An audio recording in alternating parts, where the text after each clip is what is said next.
think they dropped Kirby off. And Karine. Yeah, it's the Sorry about that, like, I mean, it was pretty cool.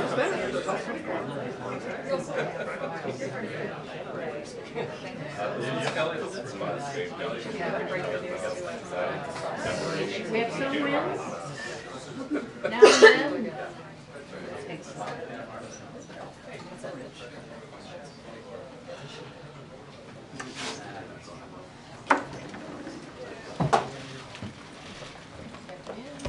Good afternoon, everyone. I have a couple things at the top, and then I'll hand it over to our guest today. Today, the Vice President and the White House Office of Gun Violence Prevention are hosting community violence intervention leaders from across the country to recognize their efforts in reducing and preventing violence and ultimately saving lives. God bless you. The event is a culmination of a week of activities hosted by the Office of Gun Violence Prevention for Community Violence Awareness Week. Community violence intervention programs are a key piece of the President's Safer America plan and have been shown to reduce violence by as much as 50%. That's why the Biden-Harris administration continues to make major investments in community violence intervention and other proven solutions to end the epidemic of gun violence. The President's American Rescue Plan provided over $15 billion to prevent crime and promote public safety, while the Bipartisan Safer Community Act provides $250 million in funding for community-based violence prevention initiatives. These actions are reducing crime and saving lives nationwide, with homicides and gun violence rates on the decline in 2023. We will continue to work to protect American communities from this senseless violence while calling on Congress to do its job and take further action to implement common sense gun safety measures. And finally, I also want to share a brief readout from a recent visit by senior U.S. officials to Guyana, Colombia, and also Mexico. Principal Deputy National Security Advisor John Feiner traveled to Guyana and Colombia February 4th and 5th, which followed a series of other high-level U.S. visits. In Guyana, he met with President Ali and Caribbean Community CARICOM Secretary General Dr. Carla Barnett to reaffirm U.S. support to Guyana's sovereignty to advance economic and security cooperation and to discuss CARICOM's priorities for their February 25th meeting. Haiti and Venezuela figured prominently in these discussions, as did Guyana's priorities on the United Nations Security Council. In Colombia, we issued a joint statement following Mr. Feiner's meeting with President Gustavo Petro that covered financing for sustainable infrastructure under President Biden's America's Partnership for Economic Prosperity Initiative, as well as ongoing cooperation on security and migration. The statement reaffirmed support for competitive and inclusive elections in Venezuela and implementation of the Barbados Agreement between representatives of Nicolas Maduro and the Unitaria Platform. Mr. Feiner expressed appreciation for Colombia's continued effort to promote dialogue, but also underscored the need for the international community to support an electoral process free of harassment and intimidation, where all candidates are eligible to run for office. Turning to Mexico for a second, White House Homeland Security Advisor Dr. Sherwood Randall led an interagency delegation to Mexico February 6th and 7th. She engaged in a wide-ranging discussion with President AMLO, and then separately, our delegation met with Mexico's Security Cabinet, both focused on bilateral and regional issues, including sustained cooperation on migration and joint efforts to promote economic opportunity and development in the Americas. During the fourth meeting of the Trilateral Fentanyl Committee established by President Biden, President AMLO, and the Prime Minister Trudeau, the United States, Mexico, and Canada agreed to 10 joint actions to counter the trafficking of illicit synthetic drugs, including fentanyl and firearms in North America. These are outlined in our joint statement that was issued yesterday. On February 7th, Treasury designated one of Ecuador's most violent gangs and its leader for fueling the recent surge of violence in Ecuador. The sanctions are just one part of the significant assistance we are providing to our Ecuadorian partners as they confront transnational organized crime and illicit narcotics. Finally, allow me to once again pay respect for the people of Chile as they mourn the loss of former President Sebastián Pinera. Our prayers also go out to all in Chile who lost loved ones to the wildfires and forced thousands to leave their homes. The United States is supporting firefighters by deploying technical staff, by providing satellite imagery, and offering funds to the purchasing firefighting equipment, and we stand ready to do more. With that, thank you for your patience. I will turn things over to my colleague, Ian Sams from the White House Counsel's Office. Ian? Thank you, Karine. Good to see everybody. Thank you for coming. Sure, thanks. I want to start by talking about a few things that I think are important for you all to hear and for the American people to hear. The president spoke powerfully about this last night. After a long investigation that turned over every stone and explored every theory, the special counsel decided that there was no case there. Notably, he said this would be true whether President Biden was president or a private citizen. The special counsel's assignment when he was appointed was to determine whether any criminal conduct occurred. He found it didn't. That was the finding. The case is closed.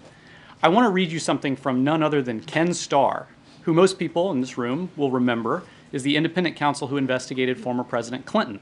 After that investigation, here's what he said to Congress, quote, "What I see the conclusion as being is just a determination that no criminal charges would be brought. Period. Full stop. That is it. It's all over at that stage," end quote. That rings true here. The special counsel report goes on at length about the president's unprecedented cooperation in this case. I want to share a few things about that because I think it's very important. One, when the classified documents were found, it was self-reported. The president directed his team to ensure that any classified documents were returned immediately. Why did he do that? Because the president takes classified information seriously. He always has. He did not intentionally take classified documents. He understands documents like that belong with the government. He never made any attempt to obstruct. Two, he took unprecedented action to get the special counsel what he needed. He opened up every room in his family home and his beach house for comprehensive FBI searches, a first time in history. He sat for 2 days of interviews. An interview that I'll add, and the president talked about this last night, took place the day after the brutal attack on Israel. The president was managing an intensive international crisis. You just heard the vice president talk about this. He answered dozens of follow-up questions to the special counsel in writing. 3, he didn't exert executive privilege over any contents of the report. He was transparent. He had nothing to hide. There was a long, intensive, and in many ways, yes, excessive investigation. But for context, you should all remember, in the case of former Vice President Mike Pence, who had a very, very similar incident occur right after President Biden, the case was closed within a few months. It was a brief, one-page letter to Mike Pence. But in this case, there was a 15-month investigation. The special counsel interviewed 150 witnesses. He sought and obtained 7 million pages of documents down to emails about moving trucks during the transition in 2016 and 2017. He spent more than $3.5 million taxpayer dollars exploring every possible theory that he could. And what was the result? He reached the inevitable conclusion, based on the facts and the evidence, that there was no case here. And this is important to think about in context of how this report is being viewed and by many of you being covered. This is the first special counsel investigation ever that hasn't indicted anyone. Every theory was explored, but the facts and the evidence disputed them. The decision was that there was no case to be made. In that reality, we also need to talk about the environment that we are in. For the past few years, Republicans in Congress and elsewhere have been attacking prosecutors who aren't doing what Republicans want politically. They have made up claims of a two-tiered system of justice between Republicans and Democrats. They have denigrated the rule of law for political purposes. That reality creates a ton of pressure. And in that pressurized political environment, when the inevitable conclusion is that the facts and the evidence don't support any charges, you're left to wonder why this report spends time making gratuitous and inappropriate criticisms of the president. Over the past 24 hours, we've actually seen legal experts and former prosecutors come out and give their analysis. Former Attorney General Eric Holder said the report, quote, contains way too many gratuitous remarks and is flatly inconsistent with long-standing DOJ traditions. The former acting FBI director said he had overseen many cases like this and, quote, you have to have explicit evidence of willful retention of these documents, and that is just not present in this case. The former FBI general counsel, who I'll add was also the lead prosecutor in the special counsel Mueller investigation, said it was, quote, exactly what you're not supposed to do, which is putting your thumb on the scale that could have political repercussions. That's the assessment of seasoned professional law enforcement officials and prosecutors with deep experience at the Department of Justice. Unfortunately, the gratuitous remarks that the former Attorney General talked about have naturally caught headlines and all of your attention. They're wrong and they're inaccurate, and they obscure a very simple truth that I want to repeat one last time, since I know it's hard to wade through 400 full pages. 1. The report lays out example after example of how the president did not willfully take classified documents. The report lays out how the president did not share classified documents with anyone. The report lays out how the president did not knowingly share classified information with anyone. On page 2, which I know you all read, the report argues that President willfully retained materials. But buried way later on page 215, the report says, and I quote, there is in fact a shortage of evidence on these points. 200 pages later. Put simply, this case is closed because the facts and the evidence don't support the theories here. The gratuitous comments that respected experts are saying is out of line are inappropriate. And they shouldn't distract from the fact that the case is closed and the facts and evidence show that they reached the right conclusion. With that, I'm happy to take questions. Just a couple of housekeeping. When and whom was the president briefed about on the contents of the report? The president was briefed by his lawyers. And second, the president, and as you mentioned again, you thought some of the characterizations were gratuitous. Does the president still have confidence in Merrick Garland after selecting her to be put in this position? The president spoke to this last night. I can't remember which of you asked him what his thoughts were on the appointment of the special counsel, and he answered that, I think, thoughtfully and powerfully, and I don't really have anything to add beyond what the president said. And just finally, does the president support the release of the entire transcript of his interview to put to rest some of these things that you think are being overlooked?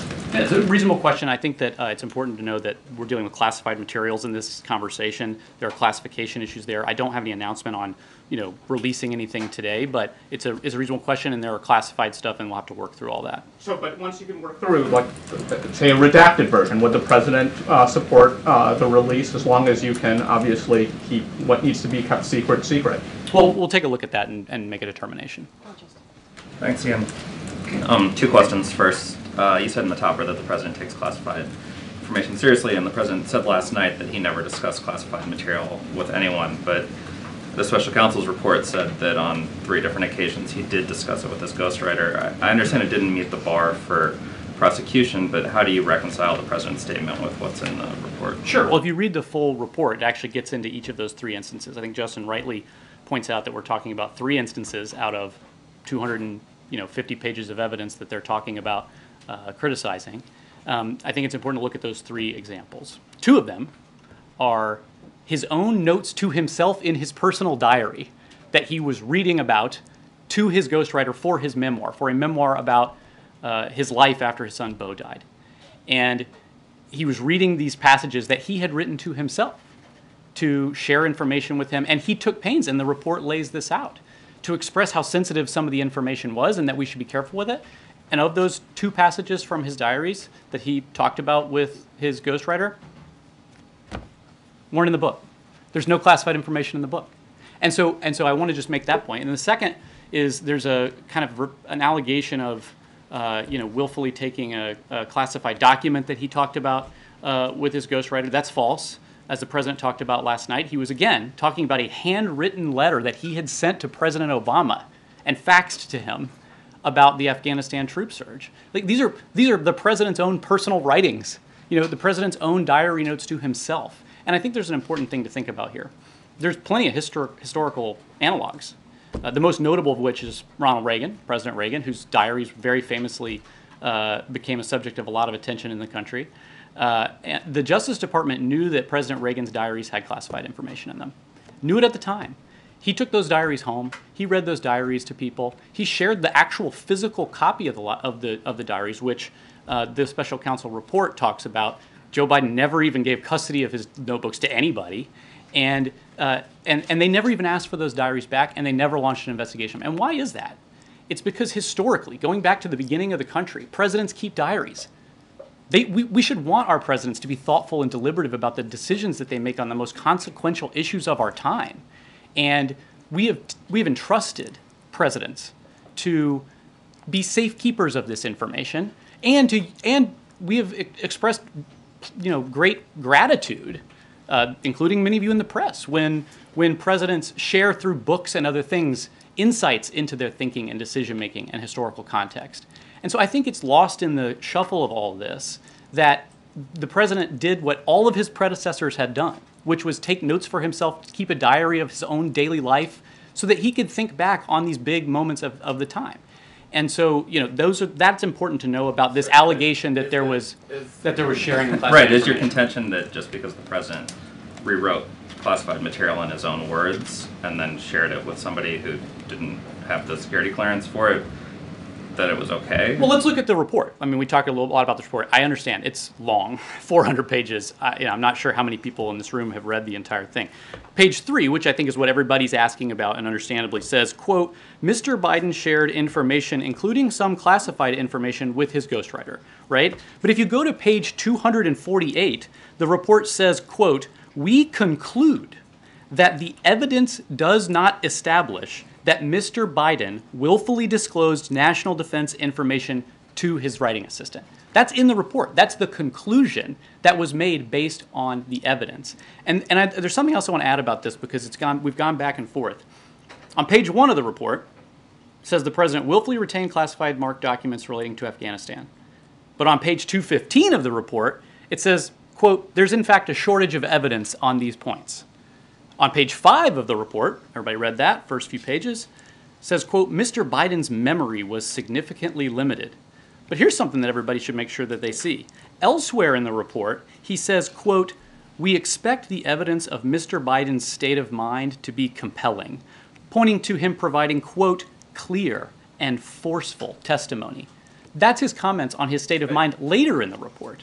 And so I think it's important to kind of take the report in its totality and understand that in that report, the facts and evidence refute the theories that are floated that they explored. I think maybe we disagree on if he should have used the word willfully last time, but there's one other thing I wanted to ask you about, which is that his attorneys said that they were going to work on a process to make sure that none of this happens again. Yeah.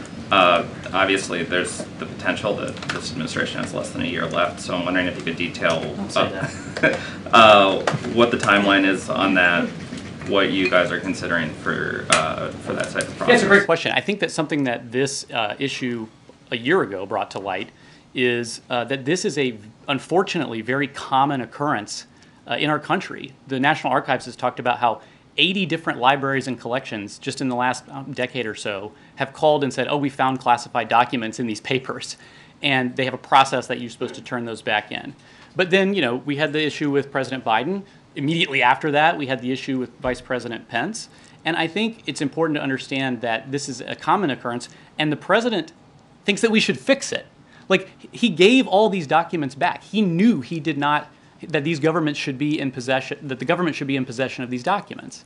And so what we're going to do is the president's going to appoint a task force to review how transitions look at classified material to ensure that there are better processes in place so that when, staffs around the building are rushedly packing up boxes to try to get out during a transition as quickly as possible, at the same time and up until the very moment that, they're still governing and doing matters of state, they're going to try to make recommendations that can be fixed, and he's going to appoint a senior government leader to do that. We'll have more on that soon. In 2017 that he had classified material downstairs. He boasted about it. In your advocacy here and in the President's counsel writing back to Mr. Herr, you're saying that there were gratuitous comments, that there are false pieces of information. How is the American public supposed to process this when we also live in a world where former President Trump asserts that there was a politicized process that resulted in his prosecution related to classified documents and other things? So for the public, if Democrats and this administration say, trust the Department of Justice, trust the institutions, but you're also arguing here gratuitous political cheap shots and false assertions. How are they to process that? Well, I talked about this actually a minute ago, and I think, when you have the former Attorney General, when you have the former acting FBI director, when you have the former general counsel of the FBI, these are experienced people at the Justice Department who spent decades working at the Justice Department. And they're saying it's gratuitous. They're saying that this is inappropriate, that this is inconsistent with DOJ policy and practice. That's them saying it. We agree. You heard the president speak forcefully about this last night. You heard the vice president speak forcefully about this today. We certainly agree that it's gratuitous. But I explained this a little bit in the opening. We're in a very pressurized political environment. And when you are the first special counsel in history not to indict anybody, there is pressure to criticize and to make, statements that maybe and otherwise you wouldn't make. And, I think that it leaves you wondering why some of these critiques are in there. But I think it's also important to just fundamentally distinguish between the prior case that you mentioned. I want to be careful in terms of commenting on that. But the special counsel report goes into great detail about the differences and distinctions there. And I think it's important to understand that the criticisms that you're hearing of the gratuitous comments in the report, which are wrong, frankly, this is being shared by people who have deep experience at the Justice Department. On the many issues related to memory that certainly seem to prompt an angry response from the president and from his advocates, is there anything being done to address that issue in an ongoing way? Obviously, counsel wrote asking for some of those things to be removed. It is potential that Robert Herr could be called before Congress to testify in public. Are there any steps that the administration would take addressing that specific issue? Is it in relation to overall medical physician's report of the president or other things to demonstrate what is the issue with memory, and is it a factor that deals with his capacity to serve? Well, I have a lot of issues with the contents of that question, and Karine's answered a lot about the president's transparency in his medical records and his physical and things of that nature. And I, leave that to Karine to handle. But I'll say, I just read you this. Page 248, or sorry, excuse me. Later in the report, he says, quote, "We expect the evidence of Mr. Biden's state of mind to be compelling," pointing to him providing, quote, "clear and, quote, forceful testimony." I can't explain why the report veers all over the place on this issue. I can just say, and as you've heard from the vice president, you heard from members of Congress yesterday talking about their recent interactions with the president. One, Congressman Goldman from New York, talking about his interaction with the president the day before this interview, when Congressman Goldman was on the ground in Israel, and the long and intensive and detailed conversation they had about what was going on the ground. We just reject that this is true. And I think that it does raise questions about the gratuitousness, and it raises, makes you wonder why that's in there. Thank you, Karine, and thank you, Ian. So you are discrediting some of the findings in this report. You are discrediting some of the observations of President Biden. So why should the American public accept the conclusion that charges weren't warranted? I'm not sure I understand exactly what you're asking. I'm saying you're claiming that much of the report is inaccurate. So why are you so confident that the conclusion is correct? The conclusion has been obvious from the very beginning. It was a long, intensive, sort of meandering investigation that came to the conclusion that in February of last year, everybody knew that this wasn't intentional, that this was an accident, that they were found, and as soon as they were found, the president said, give them back, get them back as soon as we can, and fully cooperate with everything. So he reached the inevitable conclusion because it's the truth. The conduct of the investigation throughout and the gratuitous comments in the report are troubling, and they're inappropriate. But I think that the finding was the obvious one because it's the truth. President Biden blamed his staff largely for the mishandling of documents and where they ultimately ended up. Does the president believe he did everything right when it comes to handling classified material? Well, just look at look at the report. I know it's long, but the report talks about how the evidence is that these were most likely things that were packed up by staff during movements and transitions and things of that nature. So that's reflected by the report. It's not some accusation by the president. It's just true. I mean, you guys know, you guys work with White House staff all the time. We support the principal. That's our job.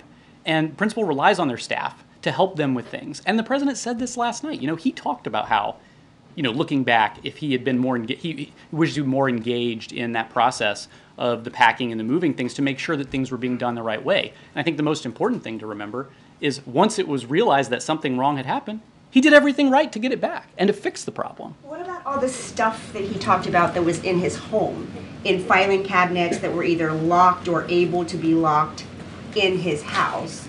What stuff was he talking about? Classified materials? Well, we talked about, I mean, the report goes on at length about this. I'd encourage you to read it. It talks about what he said last night. He said the stuff in my house was all in filing cabinets that were either locked or able to be locked. Didn't he put them in his home? I'm not really following the question. I think that what's clear is that, and I told this to Justin a minute ago, you know, he has personal diaries that he had. Of course he has his personal diaries. The documents that were taken were jumbled up in boxes and found inadvertently in places, and that's what happened. So We got to move on. Yeah, thank you. How concerned is the president and the team here that the, quote, gratuitous comments are going to damage him, damage public perception of him? I think the public is smart, and I think that they can see what's going on. I think that they see a president who fully cooperated. I think they see a president who did the right thing and made sure everything got back. And I think that they see that this was a long investigation that ended without a case to be made. And, you know, I think that they can see and understand, you know, when people are gratuitous and make comments that they shouldn't make and that are beyond the remit of a prosecutor to do. I think that they understand that, and I think that they'll understand that the president did the right thing here. If the 7th and 8th were obviously, or 8th and 9th were obviously like very busy days where the president was overstretched, taking calls in the middle of the night, all of this, why continue with the interview with her? Why not do it on another day? Why give him the opportunity to have these lines in the report about lapses, about timelines? He should have thrown up roadblocks. Is that what you're saying? I mean, no, he committed to it, and like, hey, the world is on fire. Could we do it another day? I'll tell you what's interesting about this, and this is oddly not in the report, is at the beginning of his interview, the special counsel told the president, "I understand that you're dealing with a lot of things right now, and I'm going to be asking you questions about stuff from a long time ago. I want you to try to recall to the best of your abilities." Things of that nature. That's often what prosecutors would tell witnesses. So, he understood that, but the president was going to commit to being cooperative. He talked about this last night. He wanted to make sure he had everything he needed, and he didn't want to throw up roadblocks. We got to move on. Good time. Thanks, Karine. Just a first question. Has the president read the entire report, and when was he given the report? Did he review it when his lawyers did the privilege review? And do you have any just context on when he himself found the findings of it? We received the report yesterday from the Justice Department and formally sending it over. Obviously, the president's lawyers were doing the privilege review that we disclosed to everybody was happening and disclosed when we had concluded it. And so I think they were they had briefed him on the material as the client, as is typical in a legal case, and then we received the full report yesterday. The president's been pretty busy. I'm not sure he's read 400 pages. I'm not sure how many folks in this room have read all 400 pages of it, but he certainly is familiar with the contents of the report. Just one quick follow-up. The president was animated last night, rejecting the idea that he did not remember when his son died. Can you provide a little bit more context about, was he directly asked in the interview by the special counsel for the dates? Was it part of a broader conversation? I just think some additional context to understand what is in that report might be helpful. Yeah, the president was pretty clear last night, and I think that the American people have heard from him for years about the pain and the suffering that they went through when Bo passed away, and the gravity of that. And I think to suggest that he couldn't remember when his son died is really out of bounds. the conversations in the interview back and forth, he's being asked about, file folders from a basement and how did they get there and what is that and what were you doing around that time and things of that nature. I don't want to, just to be very careful, I don't want to get into specific, things while it's still in a classification process. But, it is safe to say that, of course, the president knows when his son died. So do you have any sense of why the special counsel would write explicitly in the report that the president was unable to recall when his son died? You'd have to ask the special counsel why he chose to include that. Thanks, Karine. Thanks, Ian. So you said that you told the special counsel that the criticisms of President Biden were inaccurate, gratuitous, and wrong. So how did the special counsel respond when you told them that? I put out his report. So they ignored it. I'm unaware of any changes that were made in response to our very strong, forceful, and rooted in evidence arguments that we provided. And you had just mentioned how these interviews happened shortly after the October 7th attacks. The president mentioned it last night. In mentioning that, does that mean that possible memory lapses happened because he was so distracted by what was happening overseas? Or do you dispute that he had any memory issues during those hours of interviews? I dispute that the characterizations about his memory that were in the report are accurate because they're not. And I think the president spoke very clearly about how his mind was on other things. I mean, he was dealing with a huge international crisis of great global consequence. And, he was trying his best to answer questions in this interview because he wanted to be fully cooperative. So there were no memory lapses during... I think there's something important that people should remember about the way that sort of interviews like this happen. God forbid, one of you guys ever have to get interviewed by a prosecutor, and I hope you don't. Witnesses are told, as I mentioned by special counsel, to do the best they can to recall or remember things, and they're not supposed to speculate. They want facts. They want facts and evidence, and so I think probably in almost every prosecutorial interview you can imagine that people have said that they don't recall things because that's what they're instructed to do. So I think that's just important context to keep in mind. And just lastly, in September, the president was asked about Trump's classified documents being found in Mar-a-Lago, and he said, quote, "How could that possibly happen? How could anyone be that irresponsible?" But there were classified documents found in the president's garage in a damaged cardboard box. So would that be considered irresponsible? Look, I think the president made clear that he gave everything back as soon as he found out that he had it. And so I think that it's fundamentally incorrect to try to analogize the situation, or and frankly, the report says that too. And the idea that that he did anything except be totally cooperative and to take great strides to ensure that the classified documents were returned speaks for itself. Okay, good. Thank you. Ian, the Vice President referred today to the report as being politically motivated. Is that the position of the White House, that this report was politically motivated? Well, I saw the Vice President's remarks. I thought they were very powerful, and I talked about this a little bit at the top of our conversation here today. There's an environment that we are in that generates a ton of pressure because you have congressional Republicans, other Republicans attacking prosecutors that they don't like. And it creates, a need. If you're going to determine that charges weren't filed, people are human and they're thinking through, what do we need to do? And, it leaves one to wonder exactly why he included a lot of the criticisms that were in there. Also, with regard to the staff, President Biden has had some staff members who've worked for him for decades. He referenced their mistake last night.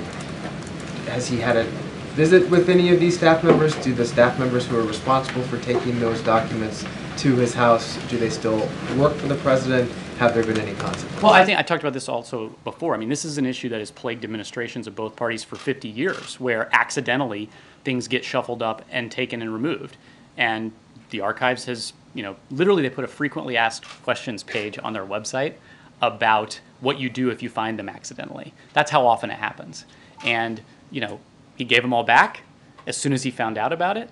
We understand that mistakes happen sometimes. I'm not going to get into sort of individual witness or parsing like that from the report. It didn't happen for President Obama, President Clinton, President Bush Sr., or President Bush Jr. I don't know if 3 people makes it a common. That's actually not true. Officials from all administrations from the past, half century or so have had this accidentally happen. But you're parsing two things. You asked me about the fact that, and the report states this clearly, that this was likely the result of inadvertent packing by staff. And You asked exactly about the staff issue, and so I'm responding about the staff issue. And you can't say whether the staff still work for President Biden. Well, I'm saying that the question you're asking about the frequency and normalcy, unfortunately, of mistakes like these being made, they happen. And what matters is how you respond to it. And when you find out that there was a mistake that was made, you give everything back, and that's exactly what was done. Thanks, Ian. What does it say about Mayor Carlin's judgment that he appointed someone who ultimately put out a report that was so egregious, so inappropriate, and flouted department regulations and norms? I think the president actually answered this question last night. I'm not sure which of you asked him it, but he talked about his views on the appointment of the special prosecutor, and I really don't have anything beyond what he said. Two things I was hoping you could quickly clarify. The report says that in 2017, the president told his ghostwriter that he just found all the classified stuff downstairs. Why did he not report that at the time? Well, and this is included in the report as well, if you read through it. The president was talking about a handwritten letter that he had sent to President Obama that he faxed to him about the Afghanistan policy in 2009. And he says, and this is in the report, that he said last night, I should have said sensitive. I should have said, really careful, more careful language about that, because he was talking about something that was a personal, like a letter he sent to the president. So in his mind, it was sensitive, but what he said was classified. Yeah, this is in the report. They talk a lot about how, the president actually took great care when talking with his book writer to note things like, hey, you need to be really careful with some of this stuff. I'm not entirely sure about it. And so I think that that's important to realize, that the report itself actually talks about what care he took with this sort of information as they explore all the theories and go through all the evidence that sort of refutes most of those theories, almost all of those theories, when you think about the judgment that there will be no case in this matter. So, that's addressed in the report. And the second thing, the president also said last night, all the stuff that was in my home was in filing cabinets that were either locked or able to be locked. But the report says that some of the classified documents were in cabinet drawers, while others, about Afghanistan, for example, were in unsealed and badly damaged box sitting in his garage. So did the president misspeak last night? Look, I think the president was responding to a number of inaccurate allegations in this report. We've talked a lot about, Justin asked about the diaries. I mean, this is his personal diaries. Of course, he has them in his house. So, I don't have anything kind of to add on what he said last night. I want to follow up on the vice president's comments on, you've been saying gratuitous. She said politically motivated. Is it this administration's stance that this report was issued in part, or there was a motive in this issue, a goal with this report to inflict political harm on the president? I think that you have to look at we talked about this at the beginning of our conversation today. You have a situation where former DOJ officials are talking about the political repercussions of these actions, and that it's incumbent upon the prosecutor to take great care to follow departmental policy, to not criticize unindicted conduct and behavior or characteristics, which we've seen in this case. That's former DOJ officials. But this White House right now, is it the stance by this White House that this report was issued in part with a motive and a goal to inflict political harm on the president? I heard the question the first time, and I have nothing to object to in what the vice president said. I thought she was powerful and forceful. But also, just to follow up, I'm sorry, this administration, as you said that Republicans have often attacked prosecutors, independent systems, and you said that's created an environment where, if I've interpreted this right, there is an incentive by the special counsel to include some of this language. But often I've heard from Democrats and this White House say that those attacks against independent systems can also sow distrust with the public and those independent institutions. By saying that this is politically motivated, not just gratuitous, but politically motivated, does this not also sow distrust with the public? I reject that. I reject that question. You see this, and it's in the report, the letter that the president's lawyer and the White House counsel's office sent to the special counsel to talk about the Department of Justice norms and policies that they see as being violated by some of the comments and remarks made in the report. And so, I think that that's a false equivalence kind of question, because what we have argued and what we continue to say and believe is that you're not supposed to make these sorts of things according to Justice Department policy. The president, when he ran, and you guys all know this because you heard this, talked about how important it was to restore the rule of law. And he understands that. And he talked about this last night, to MJ's point, about the appointment of the special counsel and sort of how he felt about that. You know, this is a president who is committed to restoring those norms. And I think when we object to some of the gratuitousness in the comments that you're asking about, you know, and you hear me talk about the former Attorney General and other people who've made those comments, you know, they are criticizing that this does not follow those norms. Do you think it was politically motivated? Yeah, I know, we got to keep going. With respect to the portion of the video in the transcript where he was asked about his time as vice president and about Beau Biden's death, why not release those parts of the video? Those aren't classified.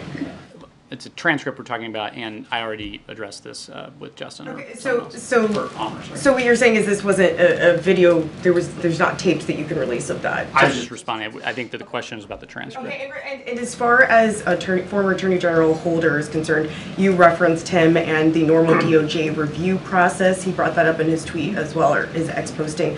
What part of the normal DOJ review process is the White House saying was violated or bypassed in some way?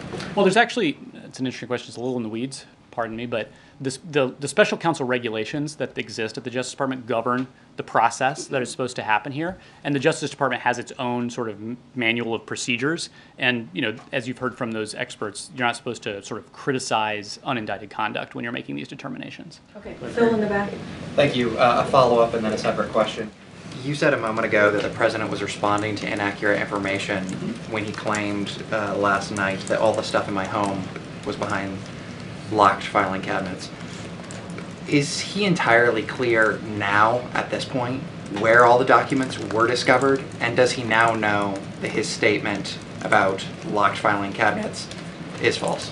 The report lays out in 400 pages of detail all of the evidence and all of the review that they conducted in looking into this matter. The president made sure that all of the classified documents that were found were returned promptly to the government, which is what you're supposed to do, which is why this is the inevitable conclusion that there is no case here. And that's not what I asked, though. Does he know that his statement yesterday that all the documents were behind locked cabinets was inaccurate? Is he clear in his mind? I know that last night was perhaps, stressful, confusing environment, but does he now? I understand what you're trying to ask, Phil, and I think that I've answered the question. I have a separate follow-up question, and that is, my follow-up question after that lack of a response was, there was an eye-popping moment in the report specifically about the president's ghostwriter, and that was that after he learned that the special counsel had began an investigation, he deleted some of his recordings. Now, those recordings were able to be recovered. What I'm curious about is, can you say definitively whether or not the president or anyone else at the White House was in contact with his ghostwriter? This is in the report. I mean, read the report. In the report it says that they sought this, they looked into this, and that they didn't. So that's in the report. They were not in contact. We're going to wrap this up. Good, John. Thank you, Karine. Ian, thank you so Sure, much. yeah. 2 questions. Just for clarity, you're from the White House counsel's office, Correct. But you're not a lawyer, correct? That's correct. I'm a spokesperson. Okay. Any chance that we'll get the White House counsel to come out here and answer questions directly? Should I be offended by that? I mean, I get offended all the time. I know. I mean, what? I mean, come on. You did say something that was factually incorrect. Ian. There has been a previous special counsel program. John, finish your question, please. I was asked to come today by your colleagues in the press corps, and we happily obliged. As you know, former President Trump, he was charged with a slew of criminal charges related to classified documents in his possession, including counts of willful retention of national defense information. In this report, it's made clear by the special counsel that President Biden willfully retained and disclosed classified material. He kept it in unsecured locations after his vice presidency, which presented, according to the special counsel, serious risks to national security. So my question to you, Ian, is can you explain to every voter out there, every American, why it is that President Biden essentially is let off the hook and former President Trump is now facing these slew of criminal charges, which seem to most people very similar? Great wind-up, John. I mean, really a good wind-up. I talked about this already. Page 1, willful retention. Page 2, 15. There is, in fact, a shortage of evidence on these points. The report itself goes through in great detail the facts and evidence that led to the obvious conclusion that there was no case here. The report itself answers the question you're asking about the distinction between two cases, as you guys have heard us from the White House say for a long time. We're very careful about commenting on certain cases like that. Just, I would encourage you, perhaps all of you, read the report. I've read the report, and that's the reason why I asked that question. And the reason why so many people seem confused, because you hear willful retention of national defense information related to Trump, willful retention of classified material related to President Biden, and yet one individual is facing a criminal trial being brought by the Department of Justice in Fort Pierce, Florida, and the other one is not facing any charges whatsoever. And I think I've talked to many of you guys in the room over the last 24 hours about this. The allegation that there was willful retention of documents is refuted by the evidence in the report. And the conclusion was made directly that the evidence does not support that claim. He explored the theory. It's in there on page 2. Everybody focused on it. I'm exploring the theory of willful retention, but that the evidence as a whole was insufficient because that's not what the facts show. Thank you so much. Thanks, Karine. Really appreciate it, guys. Thank you. There was a previous special counsel probe that did not result in indictments, by the way. The Ham-Jordan case. Okay, thank you. I would say refer to the White House special counsel, and now, not special counsel, but legal counsel. They're here. They came. Okay, go ahead, Elmer. Excuse me. 2 questions, just following up on comments that the President made last night. President Biden called the military operations in Gaza over the top. And this comes after the White House has pretty consistently defended Israel's conduct.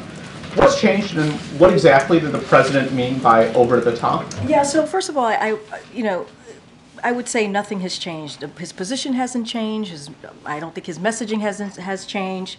We don't think his messaging has changed. He doesn't believe his messaging has changed. This isn't something, the first time he's done so, what you heard from him yesterday. Look, the President made it very clear in his comment that he was obviously talking about Israel's conduct in Gaza, and he's been clear. He's been clear that the United States wants to see Hamas, a terrorist organization, defeated. He's been very clear on that. That is a shared goal that we have, obviously, with Israel. But at the same time, while we have said that, we have been also very clear, the President has been very clear, that they must do so by ensuring that their operations are targeted and conducted in a way that we are protecting innocent civilians. And that is something that we have been incredibly consistent about here in this administration. We want to make sure that we are also protecting innocent civilians. So that is what the President was speaking to yesterday. He was asked obviously a direct question, and he answered that. Okay, and then just secondly, the President last night bristled against the fact that many Americans have concerns about his age. I think to a question of one of my colleagues, he said, that's your judgment, suggesting it's the media's judgment.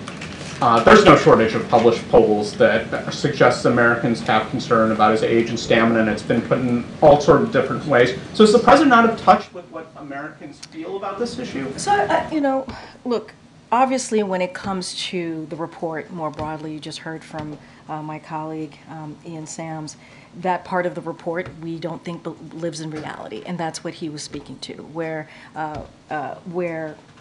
comments were made in that report about that, obviously about his memory that we don't believe lives in reality. And no, I'm going to answer your question. Just give me a beat. I'm going to answer your question. When you have a president that has been one of the most productive, if not the most productive and effective presidents in modern time, that you would assume is a president that is indeed in touch with where the American people are, right? That would assume that the president understands what's going on around the kitchen table when Americans are sitting around the kitchen table trying to figure out how are they going to deal with the economy? How are they going to deal with health care? So in our opinion, in my opinion, he is very much in touch with what Americans are feeling out there as it relates to lowering costs, as it relates to making sure that we beat Big Pharma. This isn't the president who understands what the American people are feeling. Look, as it relates to his age, as it relates to what has been said in this report, it is something that we don't believe lives in reality in the sense of this is a president. I've known this president since 2009. I've known this president. He's been not just my boss, but a mentor to me. And no one in this building would say that what we saw in this report about his memory. Everybody sees somebody who works very, very hard, has spent hours with him, understanding exactly where the American people are and what they're feeling, and also how to deliver on those critical, important issues to them. Your argument on the report and the assertion that it's gratuitous is well taken, as well as what you believe is his performance. I get that. Yeah. But he seemed to be playing with a different set of facts. The facts are that this is an issue that Americans are concerned about. And he's saying that it's just the media's judgment. Right, but he's also joked around with all of you and talked about and said some things about his age in a way that he understands where people are. He actually said that when in his answer. He has also mentioned his old pal Jimmy Madison, right? He gets it. He gets how he's viewed. He gets what people see and what's written about him and what the American people also see. But there are other things to note, right? McCarthy, when he was speaker, said that he has found the president mentally sharp in meetings. You know, there are stories like that from, as they're saying it quietly, privately, House Republicans and other Republicans in Congress. But there's reports from all of you who have said that they have interviewed some of these folks and have said the president is sharp. The president, when they have a conversation with the president, he understands the issue. I mean, we saw it at the last State of the Union. He was able to negotiate while giving a very important speech, about 90 minutes, to the world. Millions of Americans watch as he was able to negotiate with House Republicans in the room. So people see that also for themselves. They also see that for themselves as well. So does the president feel that this is the result of Americans being concerned about his age is just based on a media narrative and it's not based in reality? What I'm saying is that he understands what people may think. He's actually joked about it. He actually has joked about it, saying Jimmy Madison and has said many other things. He says, I know people think I'm 40 years old. Like, he's made jokes about it. So he gets it. What I am saying in front of you today is that he has results. There are results. His record, the data shows that this is a president that gets where the American people are and has delivered in that way, whether it's the economy, whether it's healthcare, even on the global stage. What other leaders have said about him. Right? What he has been able to bring leaders together, more than 50 countries, to deal with a war, be very clear, in Ukraine, where the brave people of Ukraine are fighting against Mr. Putin's aggression. So world leaders see it. Leaders on the other side of Pennsylvania, whether it's a Republican or Democrat, see it. And so that matters as well. And that's what we're trying to say to you as well. It is that we have seen and we have heard from others that this is a president that has delivered, and this is a president that's going to continue to do so for the American people. Go ahead, Celine.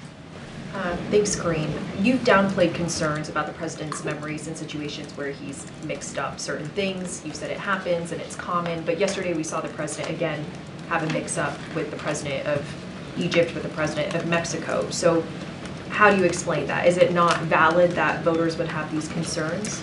Look, what I would say is this. That this is a president that has had relationship with world leaders for more than 40 years. He has.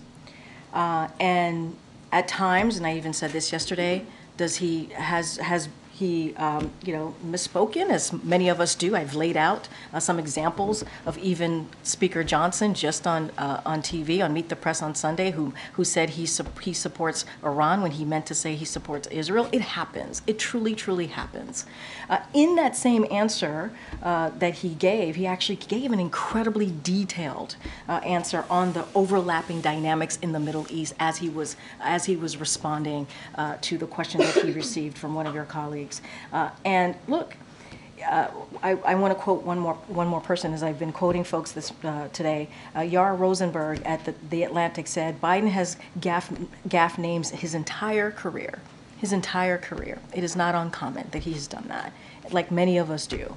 And he said he was clearly talking about Egypt and named Sisi and laid out his policy and the broader issues in detail. Twitter just isn't interested in that, right? And so look, This is a president who has the experience. You've heard me say this, he's been senator for 36 years. He's been obviously vice president for 8 and now president. He has these long relationships with leaders.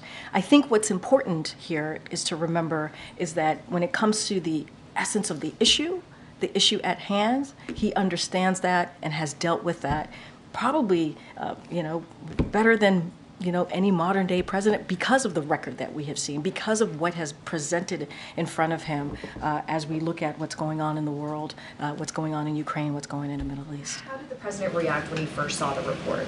I'm not going to get into private discussions, private conversations with the president. And just to follow up quickly, I think Justin had asked this before, but Ian Sams was making this argument that these are notes that he was reading from his own personal notes, from his own personal diary, but that can still be classified information even if it was stuff he had written to himself. So is the White House disputing that there was classified information there? So look, I'm not going to get into, Ian spent a good couple of minutes going back and forth and answering that question. I don't have anything else beyond what Ian, my colleague, shared here. I think the bigger picture here is that the case is closed, and I think that's what the American people also should know as well. And so I'm just not going to get into details from here. Okay. Thanks, Karine. With concerns about the president's age, are there any plans within the White House to have him engage more with the press, engage more? He decided not to do the interview before the Super Bowl that many presidents have done. Has there been any considerations about revisiting that or other sorts of engagements to, as you said, many people in the White House do not see the image of him that the report depicts? Are there conversations about trying to change that perception among the American people? I mean, look, you saw, your colleagues were, I think, were you in the room, Tyler, yesterday? Your colleagues and yourself were able to see the president and ask questions yesterday. He did that, I believe, if not the day before yesterday, he did that a couple of times this week, I think about 3 times, engaging with the press. It's just something that he does pretty often. And we're going to try and obviously pick moments. He's going to, on his own, have moments where he's going to want to walk over and talk to all of you, as he's done many times before. We're going to continue, obviously, to your question, yes, we're going to find many different ways to engage with the press. That's something that we think is very important. It's important to take your questions. It's important to hear from all of you and hear directly what's on the mind of the American people, as well as what we believe is on the mind of the American people, and take questions. So that's not going to change. I don't have anything. But I'm just wondering if there's been more conversation in the White House in the last 24 hours about a sense of urgency to try to get the president. I hear the question, but he literally took questions from all of you 3 times this week. 3 times. Once when we were on the broad. But just more broadly about getting the president out more to try to combat the idea that he has memory issues and is a. No, but Todd, I hear your question, but we literally did. I was on the road with the president from Thursday last week until Monday evening. We went to Detroit or Michigan. We went to Michigan. We went to California. We went to we went to Vegas. The president has been out there, and that's something that we're going to continue to do. And so he wants to be out there to talk directly to the American people. You hear us say that all the time. And you've seen him do that throughout the month of January. And now, obviously, we're in February. We're going to continue doing that as we have been for the last 2 to 3 years. It's not going to stop. Okay. Thanks, Karine. A question about Israel. Has he communicated to Prime Minister Netanyahu that he believes his response has been over the top? Is that language he has used in their discussions? I mean, look, we have read out we've read out conversations that the president has had with the prime minister. The president has always been clear with the prime minister. I just don't have anything beyond that. What he said yesterday, what the president said yesterday, he's done before, in saying very clearly, obviously we believe that Israel has a right to defend itself. Obviously we believe we are in agreement that a terrorist organization, they have to make sure that they deal with this terrorist organization that on October 7th, terrorized and killed more than 1,200 people. That is a reality. But at the same time, the president has also been clear that their military operations need to be done in a precise way, in a more targeted way. We need to protect civilians' lives. And so, that has been the case. Now, in the broader scope, the president has been working with his team to make sure that we have another humanitarian pause. We understand how important that is to make sure we bring those hostages home to their friends, to their family, to their loved ones, and also get that really critical, important humanitarian aid that's needed in Gaza, get that in there. And so that's been the president's position. Nothing has changed there. Can you clarify whether there's been any change in White House policy with regard to tying aid for Israel to its actions? I don't have any change of policy to announce to all of you.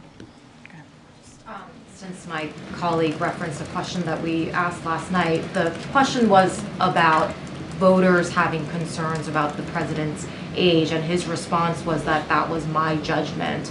It was obviously making a reference to public polls that are out there that indicate that voters do have this concern. So does the president not believe that many voters have this concern about his age? I mean, the president's talked about it. He's joked about his age, right? He has joked about his age, understanding what voters might think. He has. He's done that pretty often.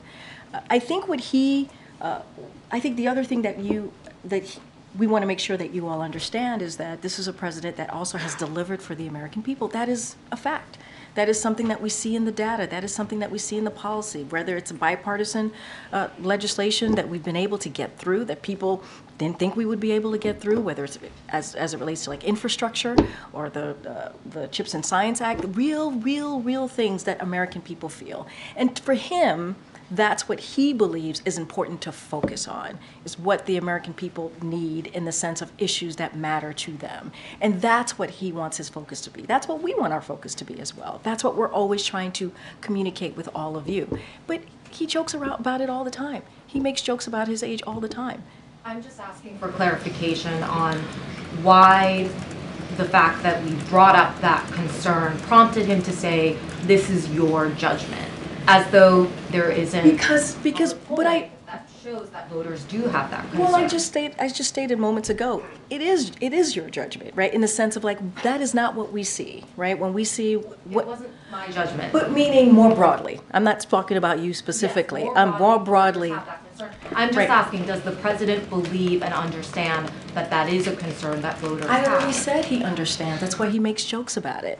He understands that. But what we are trying to say is our judgment from here, what we see from this president is a president that is zeroed in and focused on the American people. When we see him working, he is focused. And we don't see what, for example, all of this was brought up by the report. We do not believe that part of the report lives in reality. And that is what we're speaking to. That is what we're talking about. Do you think there's any risk to the president sounding like he's dismissing that concern when he has that kind of reaction to a question like that? Look, the president is going to obviously speak for himself and lay out what he thinks is important to talk about as it relates to the American people. When he wants to talk about the economy, he wants to talk about healthcare.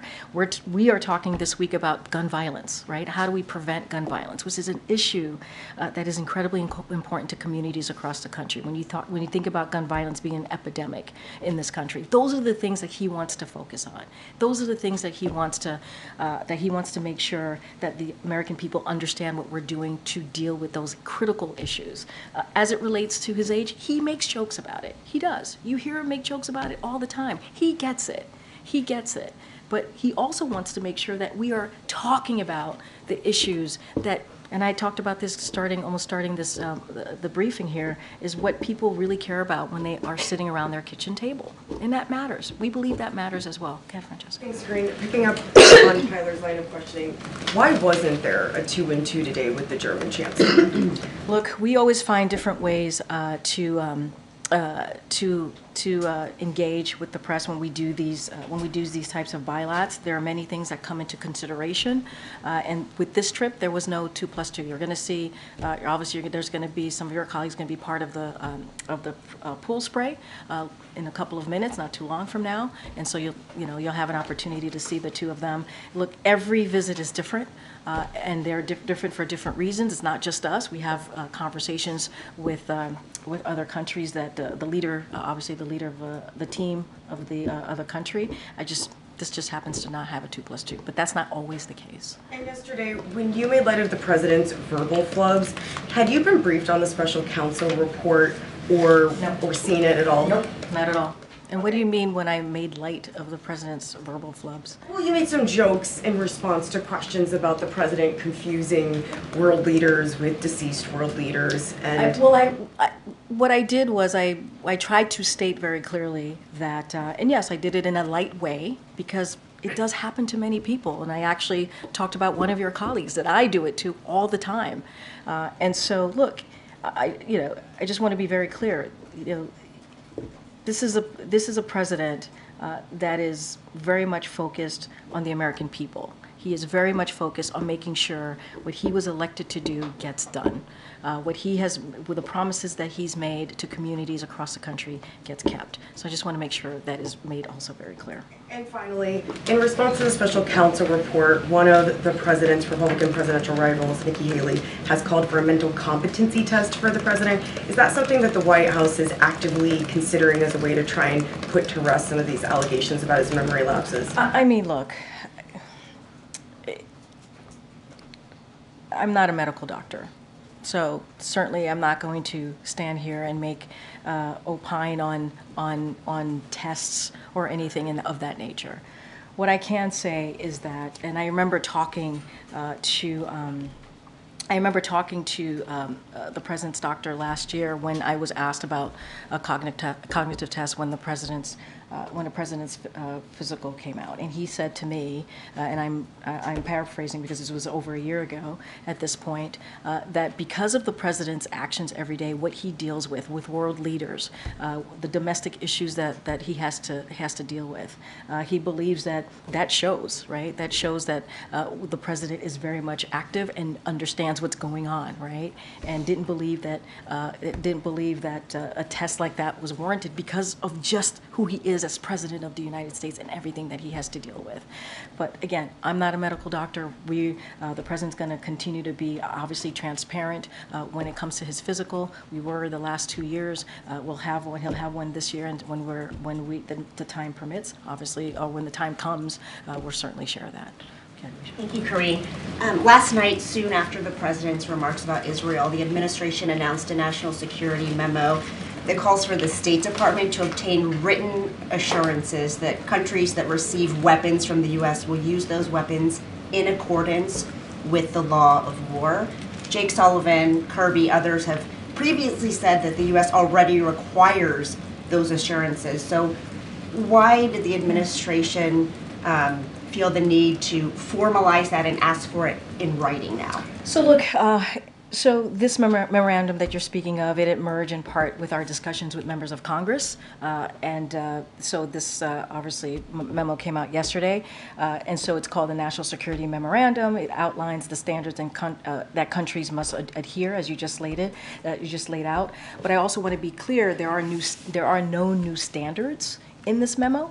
We are not imposing new standards for military aid. That's not what is in this memo. Instead, we are spelling out publicly the existing standards by the international law, including the law of armed conflict. So we are also, one thing that we are doing is creating a new annual report to Congress that members have requested. This is in request because of the interest of transparency. So this is in line with conversations that we have with the congressional members as we try to really work together in a way that makes sense and moves the ball forward. But this is not new standards. This is something. These are things that already exist. To your point, that is now in writing. And then we did create a new annual report for more transparency. If Israel doesn't sign off within the deadline of 45 days, because it is involved with active conflict, will the U.S. aid be cut off immediately? So what I can tell you is that we did brief the Israelis on this.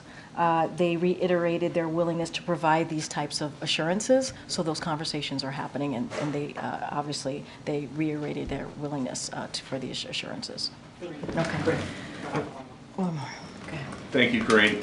If the special counsel says President Biden has got significant limitations on his memory, then who is helping him run the country? The President of the United States runs the country. The Commander-in-Chief runs the country. How can he be trusted with the nuclear codes if, I get that you're saying that nobody in the building would say that he's got an issue with his memory, but just the little part of what we get to see, he's made mistake after mistake after mistake after mistake on camera this week. So I'm going to be very clear here. The reality is that report, that part of the report, does not live in reality. It just doesn't. So the special counsel is lying about the president's memory. It was gratuitous. You heard from Ian Sams, my colleague. It is unacceptable, and it does not live in reality. That is just the facts. And look, it is a closed case. That is what the special counsel said. And what matters here is that the president in the last 3 years has delivered on the economy, has delivered on health care, has turned this country around after the last president left us with an economy that was in a tailspin. That's what we were dealing with. That's what we were dealing with. If you think about the world leaders and issues that have been going on in this country for the past 2-3 years, not in this country, in the world, right? When you think about Ukraine, the president was able to bring together NATO allies. They've been the strongest than they've ever been, and make sure that we are providing what Ukraine, the brave people of Ukraine, need as they're fighting aggression, Putin's aggression.